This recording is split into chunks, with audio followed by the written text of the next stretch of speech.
Copyright applies to the following verbal and written content. With the exception of the content owner, complete content excerpts and links may be used for nonprofit purposes only, provided that full and clear credit is given to the following names wherein: Diary Single Woman, Diary of a Single Woman, and Miss Anonymous. Appropriate and specific direction to the original content must be used. All rights are reserved. Hi, I'm Miss Anonymous with Diary of a Single Woman. I hope that you have been enjoying my true erotic stories from my diary. Yes, I do have a lot more true stories to share with you. But in the meantime, I have a proposition for you. Yes, a proposition. I want you to take a journey with me. Take a journey into a mysterious, taboo, and intriguing world of sensual fiction. A world that offers a place for you to escape from your normal daily life. A world that expands your mind beyond boundaries. Beyond boundaries you never knew you had. A world where you discover intimate thoughts and feelings you thought you were incapable of. A place where you can indulge in nail-biting stories. Oh yeah, this is going to be so damn good. I'm writing this lustful, adventurous novel just for you. I've named this series as a tribute to the breathtaking trilogy that had us all glued to our books and movie screens. Well, fasten your seatbelts, or should I say unfasten your seatbelts, and get ready to live life on the edge. Welcome to 50 Shades of Red.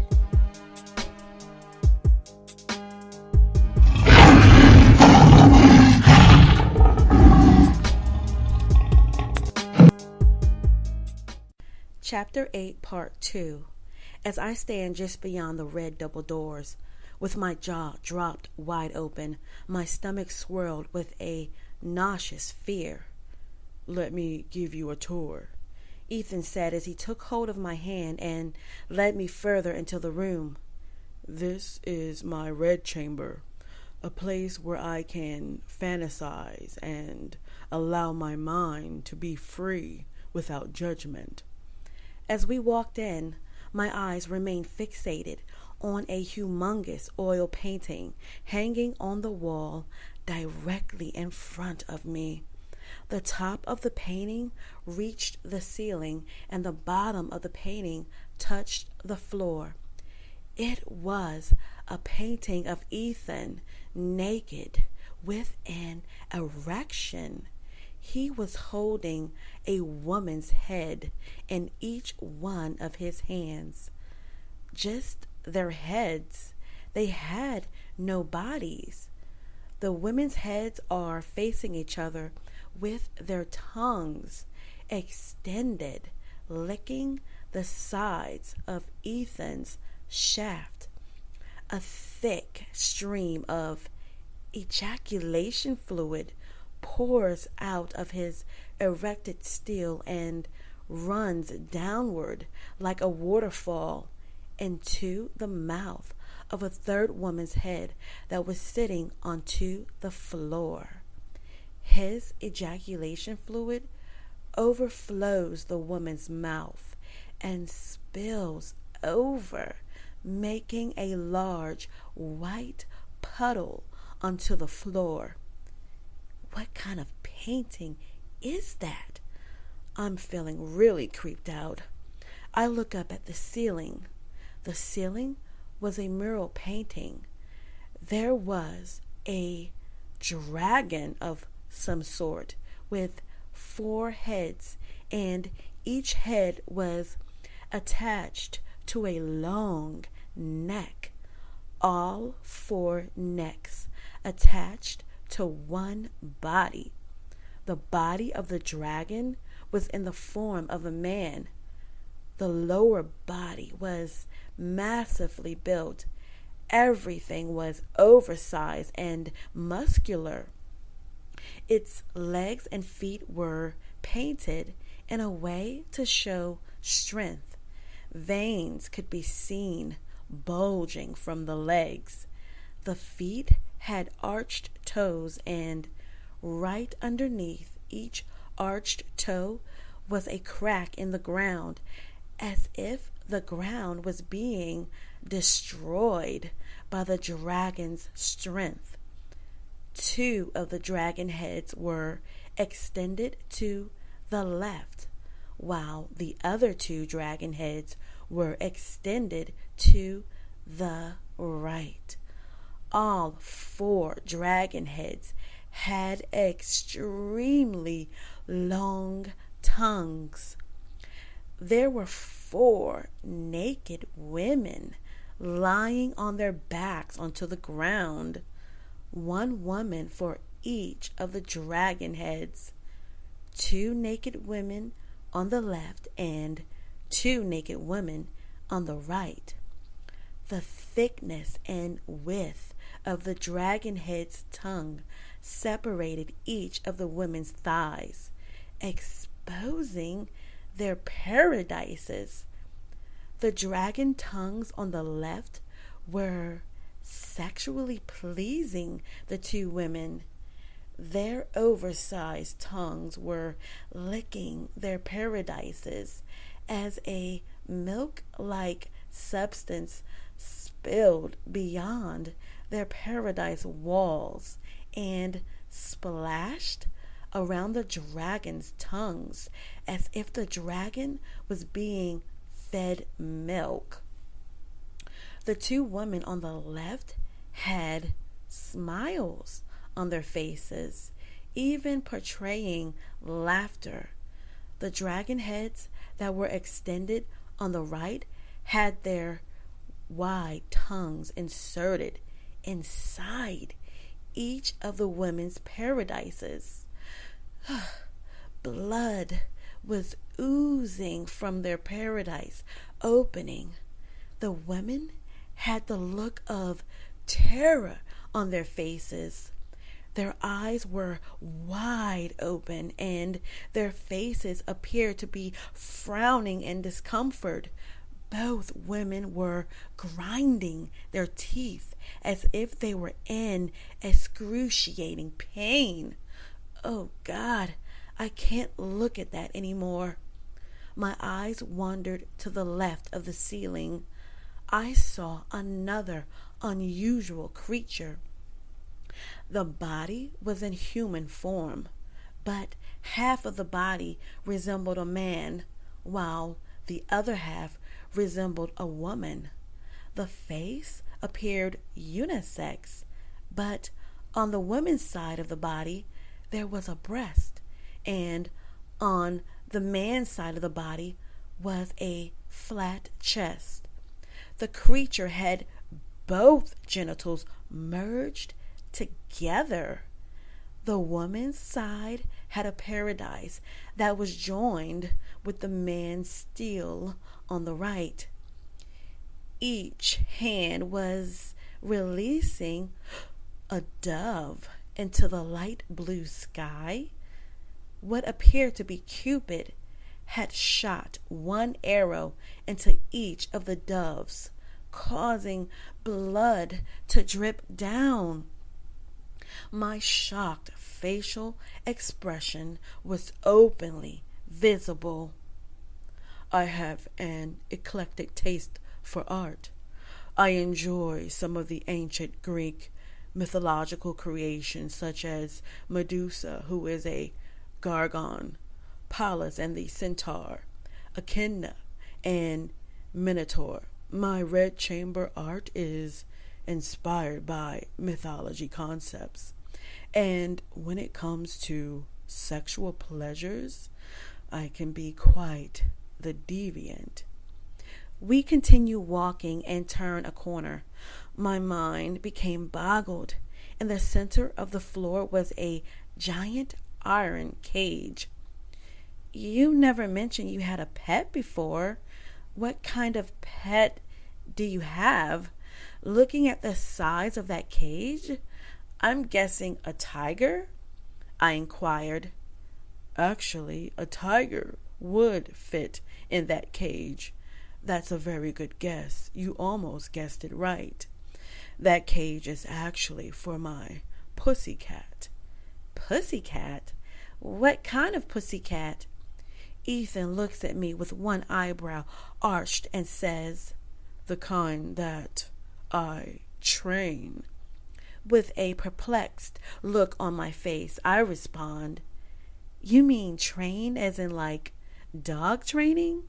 No, as in human training, Ethan answered. My face immediately became stiff. What the fuck is human training? I thought to myself. This area that we are standing in now is my obedience school section. Let's go inside the obedience room. I can give you a quick rundown of my training items. Ethan presses a button, and what I thought was just a wall is actually a door. The door slides open towards the right, and as we walk inside the room, a bright fluorescent light turns on. My eyes immediately squinch, trying to repel the overwhelming rays. The walls, floor, and ceiling are pure white. As my eyes start to readjust to the brightness, I can start to see, oh my God, what is all this scary looking stuff? This is my posture collar, made out of leather and metal, designed to restrict neck movement of the trainee, preventing them from holding their head downward. This is my gimp mask. It looks similar to a ski mask. As you can see, it's made out of all leather. It covers the trainee's head and face.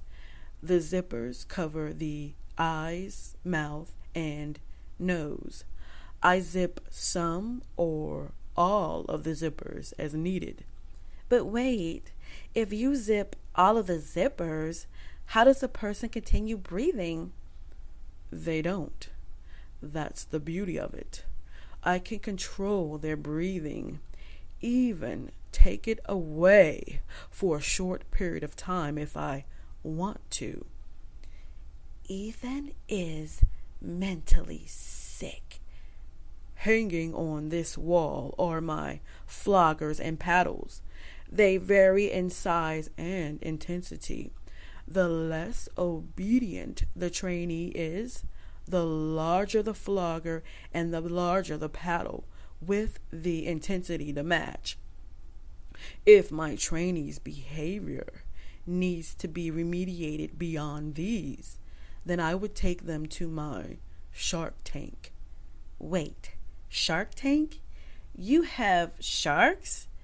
Ethan laughs. No, not quite.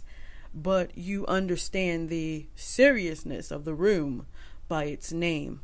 I tell you what, let me take you there now. We can go over other items in this room at another time.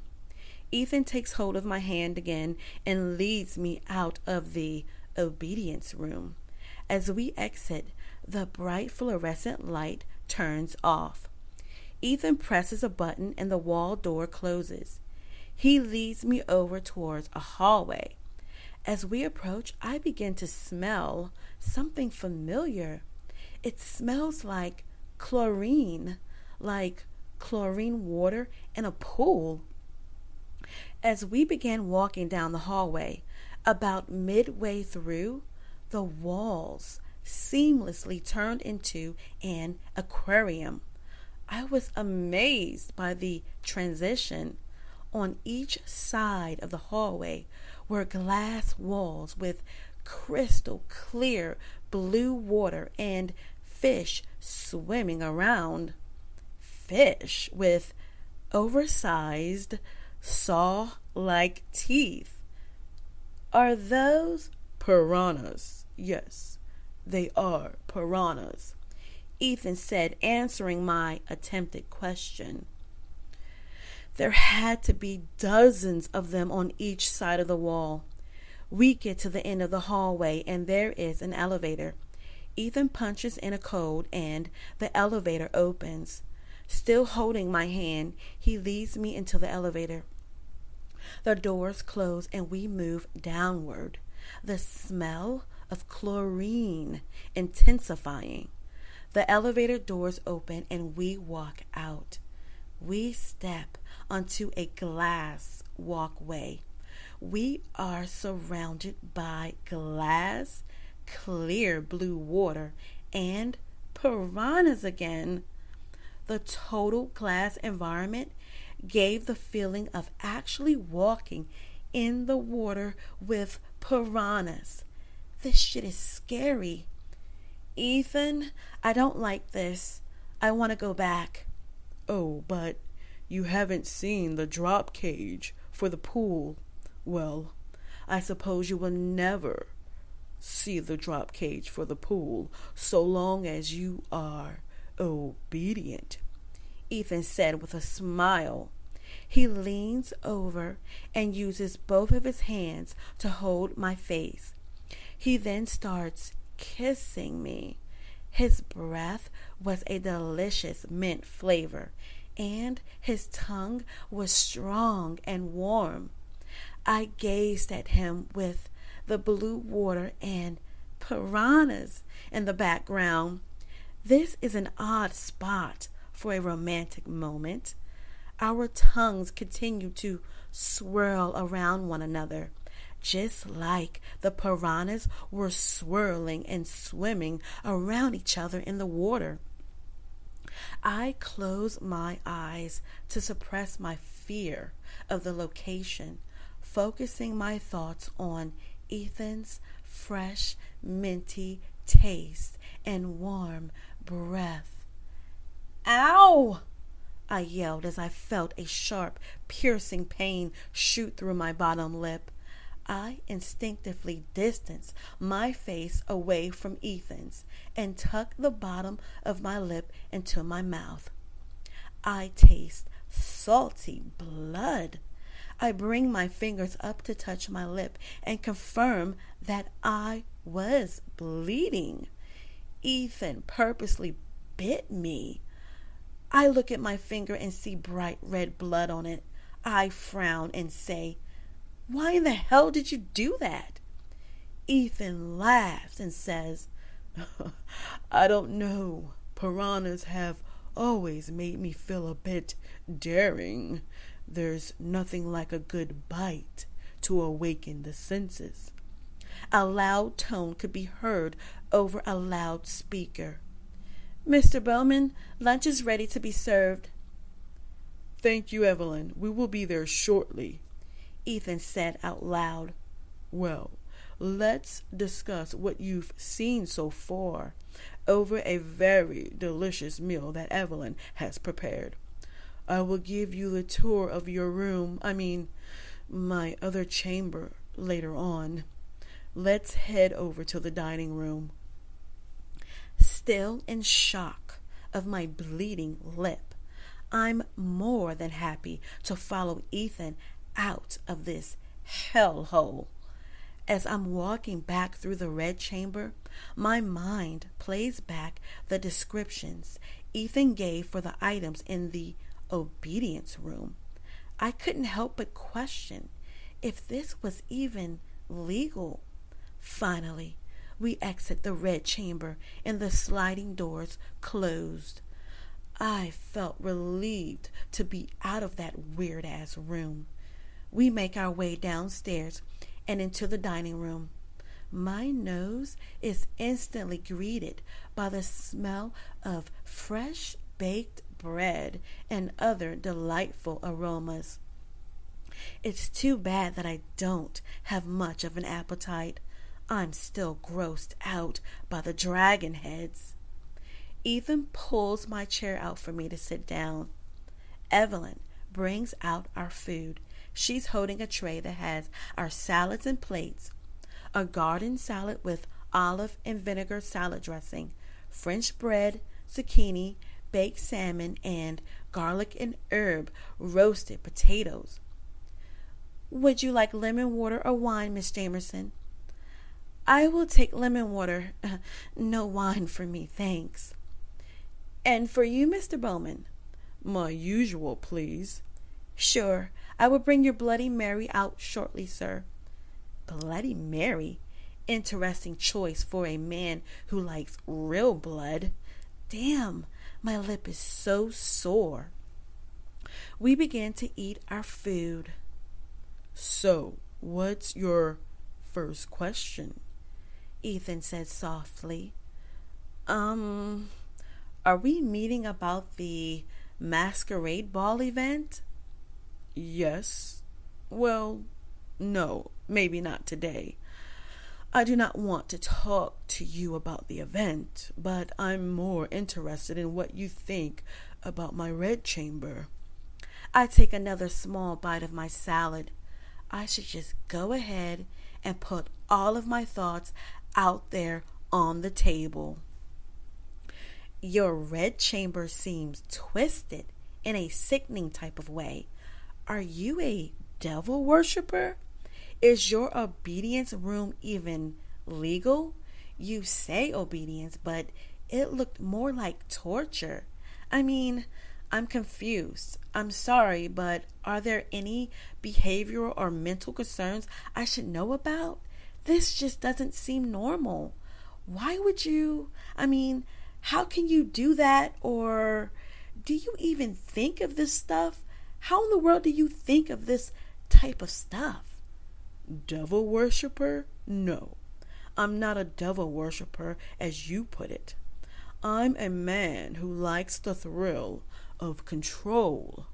I like having what I want when I want it, and when that doesn't happen, I have the means and I have the capacity to convince a person that they should give me what I want. When I say person, I mean my partner, my friend, okay, my girlfriend. Girlfriend? But I am your girlfriend. You are going to control me? Yes. Well, no, if you don't agree to it. And when I say agree, I mean legally on paper agree, like a relationship contract agree. Contract? What in the world are you talking about? Well, this is the part that you will need to decide on. If you are going to continue to be in a relationship with me, you will need to read and sign a relationship contract, basically accepting our unique relationship agreement. To answer part of your earlier question, the contract is what makes my obedience room legal. There are other rooms and activities that are covered by the contract. As you see, I am a wealthy man with unique taste. I'm not your average person. Like I said, I like having things when and the way I want it. A relationship contract will help you meet my needs. Meet your needs? Yes, meet my needs. Don't get me wrong, Keeva. I am a nice and caring man. I will give you the moon and the stars if you deserve it. But I also want what I want. What a selfish, arrogant bastard. All this time, he was grooming me for this. I knew something was up with him. Things were just too good to be true. Your lemon water, Miss Jamerson, and your Bloody Mary, sir. Evelyn placed our drinks onto the table. I immediately take a sip of my water. When you leave here today, you can take the relationship contract home and read it over. I have nothing to hide in there, so feel free to take your time. Well, 1 week's time. If you decide to sign it, I will bring you back here and show you your room. My room? Yes, you will have a room here when you visit me at my request. I roll my eyes and say, don't get your hopes up. Does this relationship contract cover the give control, take control game? No, unfortunately, it does not. I thought you didn't want to do the game anymore, Ethan said with a surprised tone. Maybe we should do this game. My mind went back to what Madame Vivian had told me, how she was working with Ethan on some of his issues, how she told Ethan to separate his desires from my desires. As much as I hated that cucumber, I'm thinking the game could actually be therapeutic. I don't remember saying that. Didn't you purchase the game? Yes, I did. Why? Well, let's do the second round now. That wasn't part of the plan today. I'm sure after taking in everything you've seen and heard, you would want to go home and read over the contract, Ethan said. Honestly, Ethan was right. I just wanted to go home to my comfort zone and take in everything. But for some reason, I'm feeling spontaneous. No, I want to do the second round of the game. I'm looking forward to the couples retreat, aren't you? Well, I suppose. Good.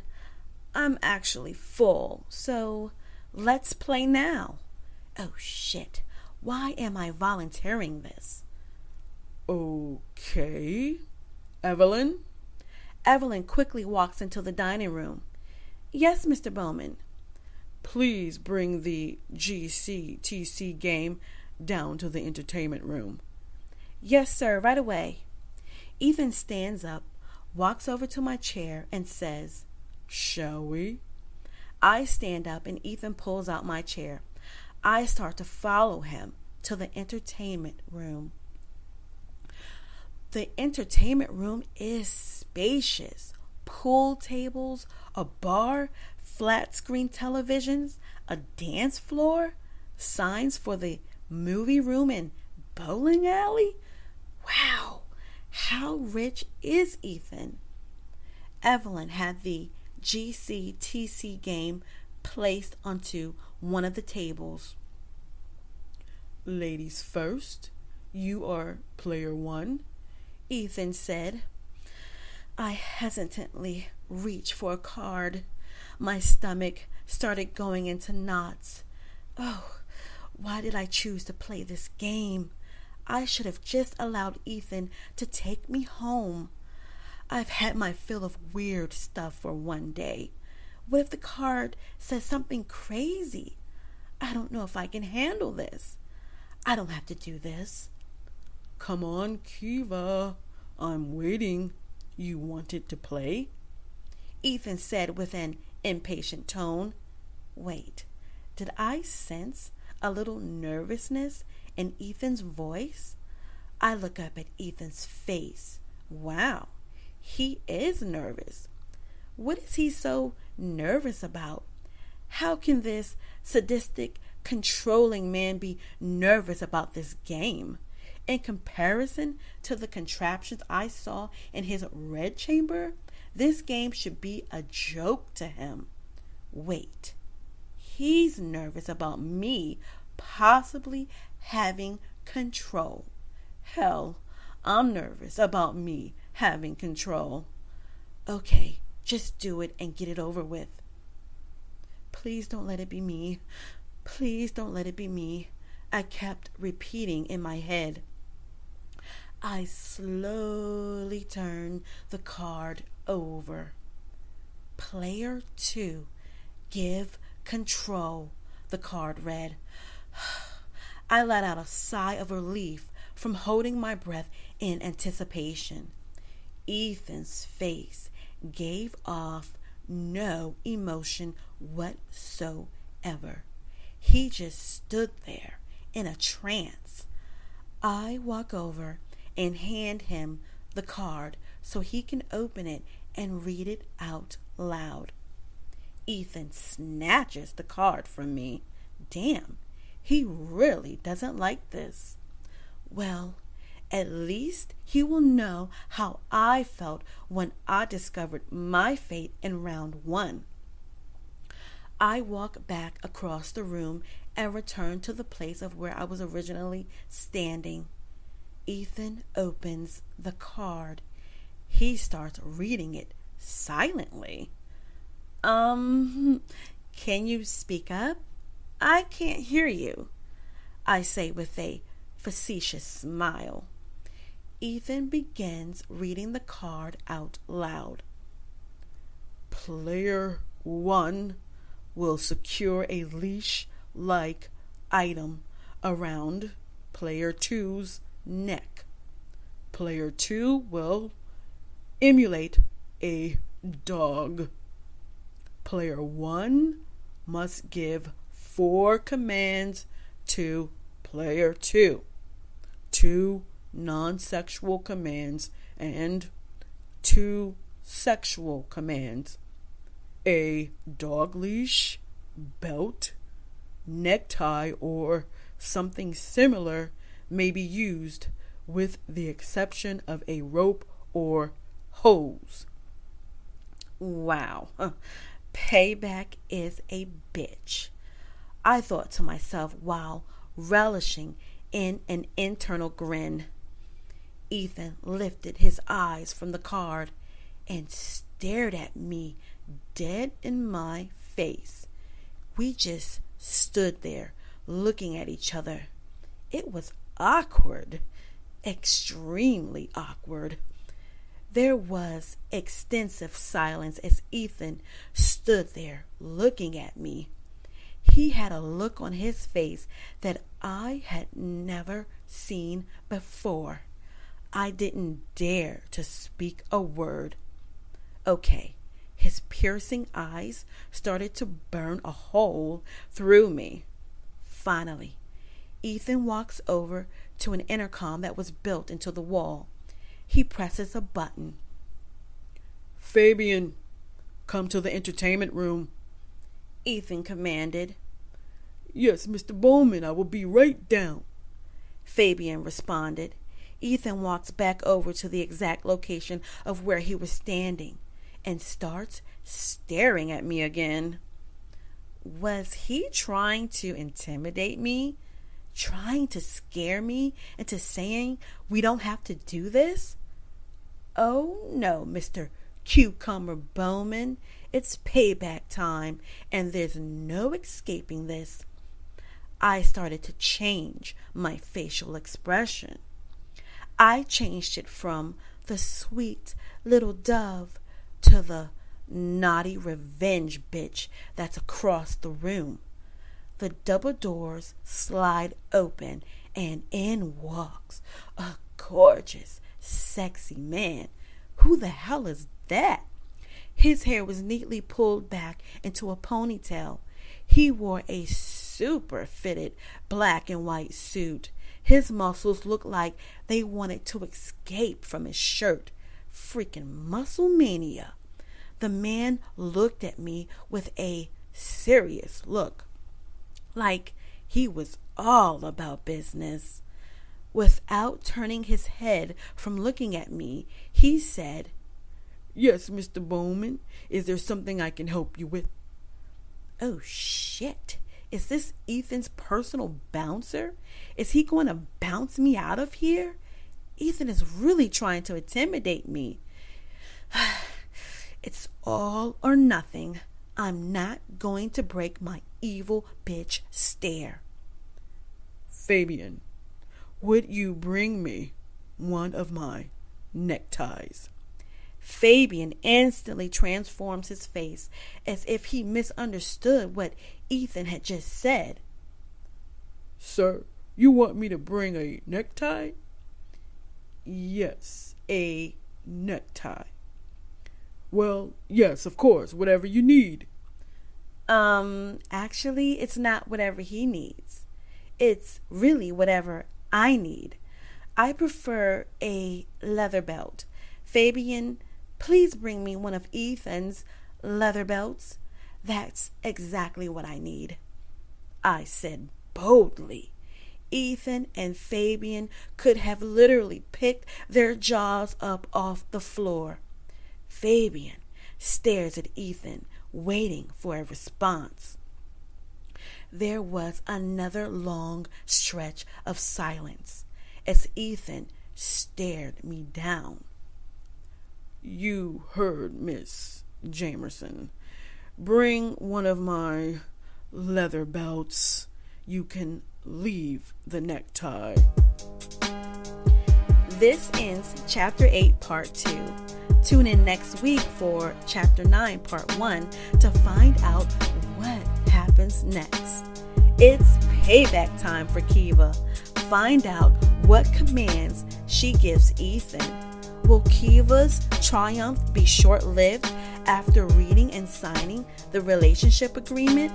That is, if she signs the agreement. You don't want to miss what's next. Here's a question for you. Are you intimidated by someone who makes more money than you? Does more money mean more control? I will be releasing an unscripted video for Chapter 8, Part 2 in the next few days. This is going to be so juicy. Yours truly, Miss Anonymous.